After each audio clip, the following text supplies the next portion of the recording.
हाँ, अरे भाई, मैं तो इस कटती धूप से बहुत ही परेशान हो चुका हूँ। देखो, आज सूरज कितना तेज है, जिसकी वजह से कितनी गर्मी आ रही है। हाँ भाई, तुम सही कह रहे हो। बहुत कड़कती धूप है और गर्मी भी बहुत है। मुझे तो बहुत प्यास लग रही है। भाई, अब मैं और आगे नहीं जा सकता। क्यों ना हम यहीं बैठकर कुछ देर के लिए आराम कर लें। अरे मित्र, चलते रहो, बस थोड़ा और आगे।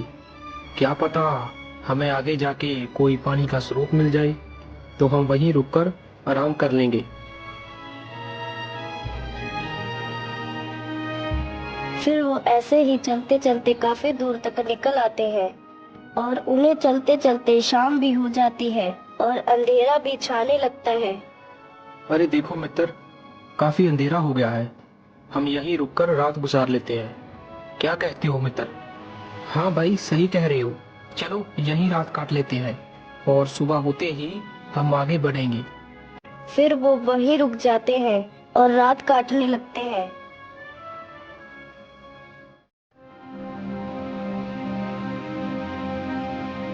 मित्र, ये जगह कितनी सुनसान है। यहाँ आसपास कोई नहीं दिख रहा। हाँ मित्र, मैंने सुना है यहाँ कई वर्ष पहले एक घना जंगल था और एक बहुत ही बड़ा राज्य था जिस पर एक राजा राज करता था। हाँ हाँ भाई, मैंने भी अपनी बूढ़ी दादी जी से यही बात सुनी थी। लखन मित्र, क्या ये बात सच है? हाँ मित्र, ये बात सच है। कहते हैं कि कई वर्ष पहले यहाँ पर राजा विक्रम सिंह राज करता था। लेकिन एक दिन पता नहीं ऐसा क्या हुआ कि राजा के साथ पूरा राज्य महल यहाँ से गायब हो गया और राज्य में रहने वाले सभी लोग राज्य को छोड़कर कहीं दूर चले गए।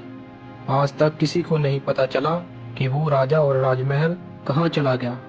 मैंने तो कई लोगों से ये सुना है कि राजा और उसके राजमहल को दूसरी दुनिया के लोग उठा कर ले गए हैं। पता नहीं इस बात में कितना सच है और कितना झूठ। लेकिन मित्र, मुझे तो नहीं लगता कि दूसरी दुनिया के लोग राजमहल और राजा को उठा कर ले गए होंगे। जरूर राजा के किसी न किसी बड़े पाप के कारण ही ऐसा हुआ होगा जिससे वो और राजमहल यहाँ से गायब हो गया।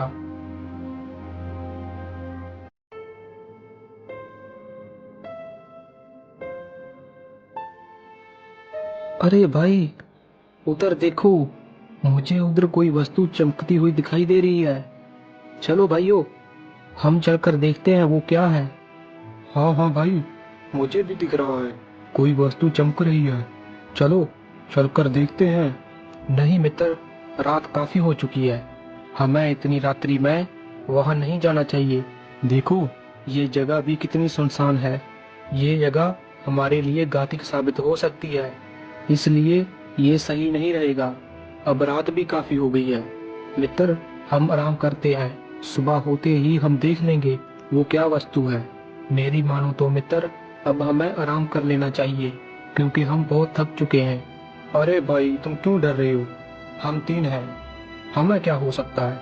चलो भाई, चलते हैं।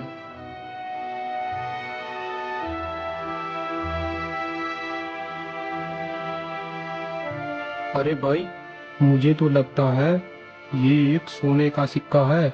देखना जरा। हाँ मित्र, ये तो एक सोने का ही सिक्का है, लेकिन इसे यहाँ पर कौन छोड़कर जा सकता है? भाई, मुझे तो लगता है यहाँ आसपास बहुत सारा सोना छुपा कर रखा है। चलो भाई, हम इस कुएं के अंदर जाके देखते हैं। शायद इसी के अंदर बहुत सारा सोना छुपा कर रखा होगा। अरे मित्र, ये करना सही नहीं है। हम इस कुएं के अंदर नहीं जाएंगे। अगर मित्र ये सिक्का तुम दोनों को चाहिए तो तुम ले सकते हो, लेकिन अभी हम कहीं नहीं जाने वाले। ठीक मित्र, ये सिक्का हमें दे दो। चलो अब मित्र, हम यहाँ से चलते हैं। फिर वो लखन उन दोनों मित्रों को वापस ले आता है और तीनों मित्र सो जाते हैं।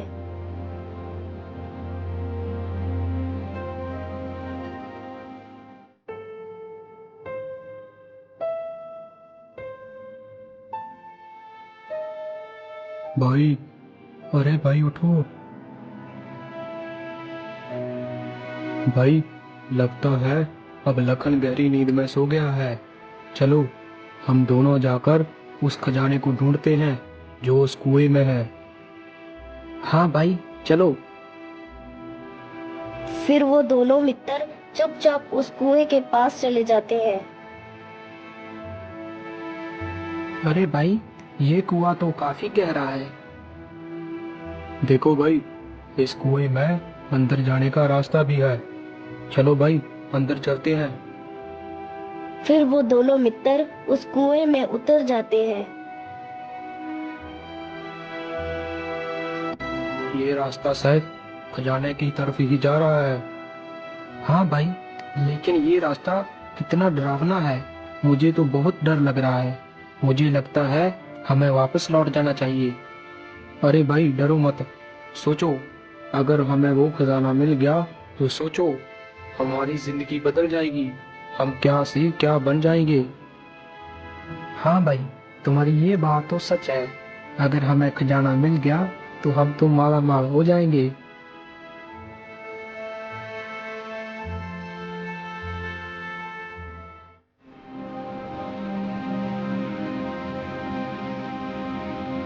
अरे मित्र, उधर देखो, वहां पे एक बंद दरवाजा है। हाँ भाई, मुझे लगता है खजाना जरूर उस दरवाजे के पीछे ही होगा। चलो उस दरवाजे के पास चलते हैं।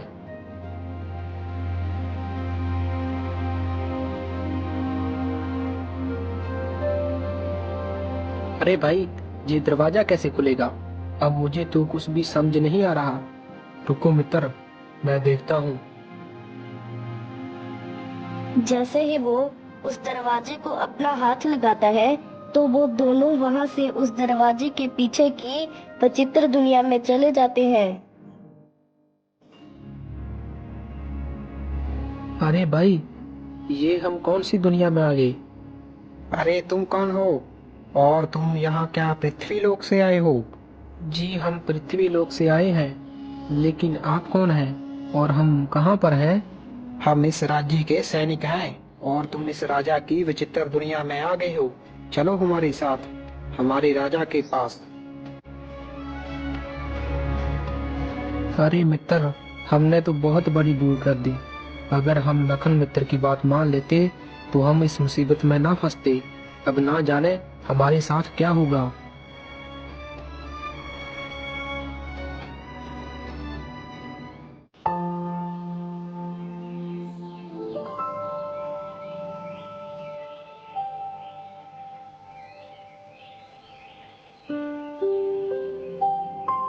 अरे, मेरे दोनों मित्र कहाँ हैं? मित्र, अरे मित्र, अरे कहाँ चले गए वो दोनों? कहीं वो दोनों मित्र उस खजाने की खोज में उस कुएं के भीतर तो नहीं चले गए? मुझे उन्हें उस कुएं के भीतर देखना चाहिए। कहीं वो किसी मुसीबत में न फंसे पड़े हों। मित्र, अरे मित्र, यहाँ पर एक रास्ता है। मुझे कुएं के अंदर जाना होगा। फिर लखन अपने मित्र की तलाश में कुएं के भीतर उतर जाता है। अरे ये रास्ता तो काफी रहस्यमय लग रहा है, लेकिन मुझे मेरे मित्र को ढूंढना ही होगा। ना जाने वो कहाँ है। फिर लखन चलते चलते उस दरवाजे के पास पहुंच जाता है जिस दरवाजे से वे दोनों मित्र गायब हुए थे। अरे ये दरवाजा कैसा? मुझे लगता है इस दरवाजे के पीछे कोई ना कोई रहस्य है। मुझे इस दरवाजे के पीछे का रहस्य जानना ही होगा।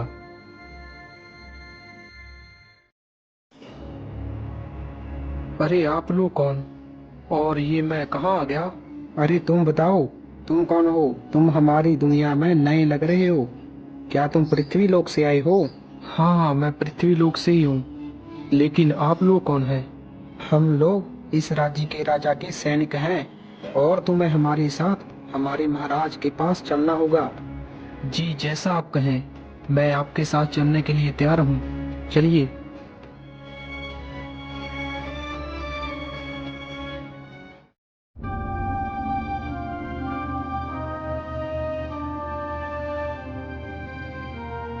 अरे ये राजा का मुख एक वानर के जैसा क्यों? अरे कौन हो तुम, और तुम यहाँ पर क्या कर रहे हो? महाराज, मैं एक यात्री हूँ। मैं और मेरे दो मित्र यहाँ से गुजर रहे थे। मेरे वो दो साथी आपकी इस विचित्र दुनिया में आ गए हैं, तभी मैं उन्हें ढूंढता हुआ आपकी इस विचित्र दुनिया में आ गया हूँ। अच्छा, तो वो दोनों मित्र तुम्हारे ही मित्र हैं? वो दोनों तो हमारे ही पास बंदी हैं, लेकिन वो तो दोनों मित्र दिल के काफी लालची हैं। याद रखना, यहाँ तुम अपनी मर्जी से आ तो सकते हो, लेकिन वापस पृथ्वी लोक में जा नहीं सकते। जब तक तुम लोग मुझे इस श्राप से मुक्त नहीं करते, तुम इस लोक से पृथ्वी लोक पर नहीं जा सकते। लेकिन महाराज, ये श्राप आपको किसने दिया था? ये श्राप मुझे एक तपस्वी ने दिया था। ये बात तब की है जब मैं एक क्रूर और अति घमंड का राजा था।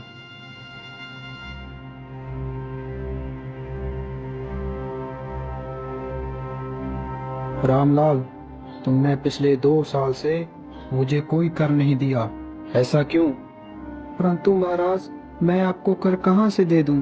कृपया मेरे ऊपर रहम कीजिए महाराज। मेरे पास खाने के लिए कुछ भी नहीं है महाराज।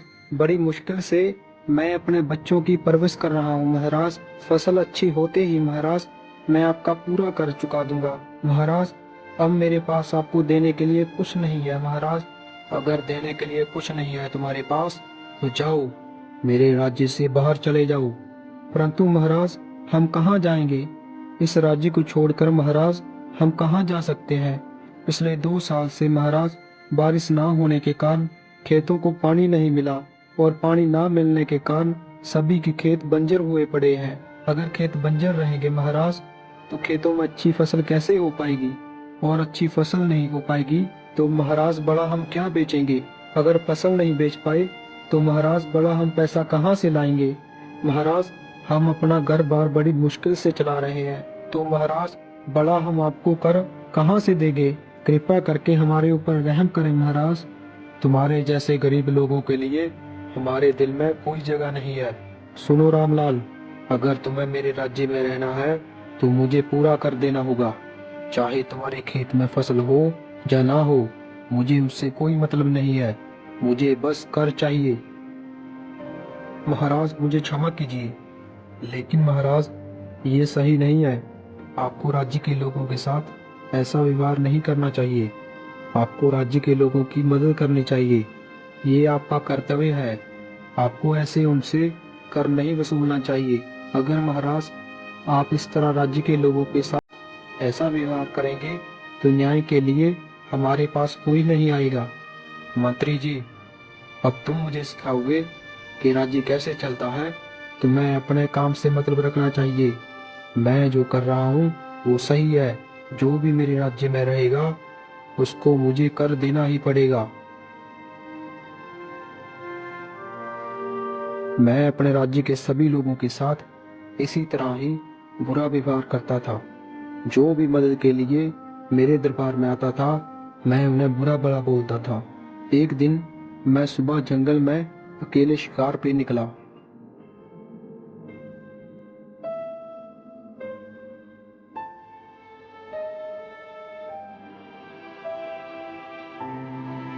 तभी मैंने एक हिरन को देखा और मैंने बिना कुछ सोचे समझे उस हिरन पर अपना तीर छोड़ दिया और उस हिरन को काफी घायल कर दिया। तभी वहीं पास में एक पेड़ के नीचे एक तपस्वी तपस्या कर रहे थे। अरे ये आवाज कैसी? मुझे पास जाकर देखना चाहिए, आखिर ये हो क्या रहा है। अरे ये तो एक हिरन है, परंतु इसे किसने घायल किया? कौन हो सकता है वो कठोर दिल इंसान जिसने इस मासूम जानवर को अपना शिकार बनाया है? इसे मैंने ही घायल किया है।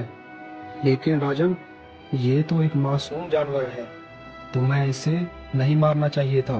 तुमने इसे मारकर बहुत बड़ा पाप किया है। अच्छा, तो एक मामूली सा साधु इस राज्य के राजा विक्रम को ज्ञान देगा कि क्या सही है और क्या गलत। महाराज हूँ मैं इस राज्य का महाराज। क्या पाप है और क्या पुण्य है मैं अच्छी तरह से जानता हूँ। अब मामूली सा साधु राजा विक्रम को ज्ञान देगा चले जाओ साधु यहाँ से, नहीं तो तुम्हारा भी हाल इस हिरण की जैसा होगा। अरे राजा, तू तो बड़ा ही घमंडी है, अहंकारी है। इस मासूम जानवर की जान लेकर तुम्हें कोई भी अवश्य नहीं है। मैं अभी तुम्हें श्राप देता हूँ। जिस राज्य के राजा बनने पर तुम इतना अहंकार करते हो, वो राजमहल एक अलग परलोक में चला जाए। और तू जिस अपने मुख से इतने कठोर शब्द बोल रहा है, जा राजा, तेरा ये मुख वानर का हो जाए। अरे ये क्या हो गया मेरे साथ? साधु बाबा, मुझे क्षमा कर दीजिए, कृपया मुझे क्षमा कर दो। साधु बाबा, मुझसे बहुत बड़ी भूल हो चुकी है। मैंने अपने अहंकार में आकर इतना बड़ा पाप कर दिया है। मैंने ना जानते हुए आपको कठोर शब्दों से बुरा भला कहा। मैं अपने अहंकार के कारण बहुत ही क्रूर बन गया था। हे साधु महाराज, मुझे अपनी भूल का एहसास हो चुका है। कृपया मुझे माफ कर दें। कृपा करके मुझे इस वानर मुख से मुक्त कर दीजिए। अब मैं अपने जीते जी कोई भी पाप नहीं करूंगा और हर मददगार की मदद करूंगा। कृपया मेरे ऊपर रहम करिए साधु महाराज। अरे अहंकारी राजा, तुम्हें अपनी गलती का आभास हो चुका है, लेकिन मैं अपना दिया श्राप वापस तो नहीं ले सकता। लेकिन तुम्हें श्राप से मुक्त होने के लिए एक उपाय बता सकता हूँ। जिस दिन पृथ्वी लोक से तुम्हारे परलोक में आकर एक नेक दिल इंसान तुम्हें स्पर्श करेगा, तो तू इस श्राप से मुक्त हो जाएगा। तू अपने वास्तविक रूप में आ जाएगा और तेरा राजमहल और तू वापस पृथ्वी पर लौट आएगा।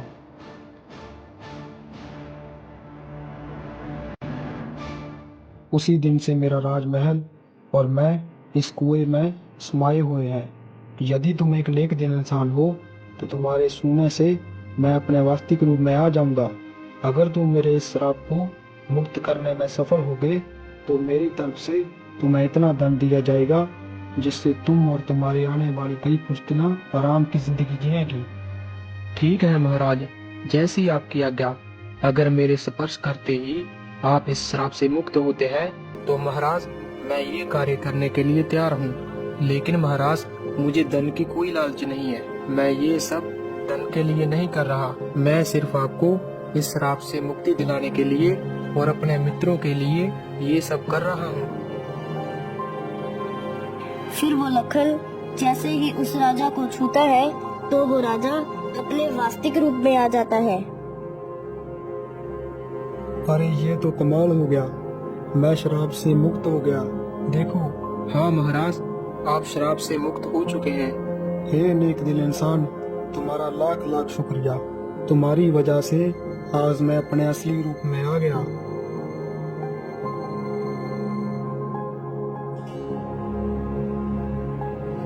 फिर वो राजा और उसका पूरा राजमहल फिर से पृथ्वी लोक पर वापस आ जाता है। अब वो राजा अपने राज्य के सभी लोगों की मदद करने लगा।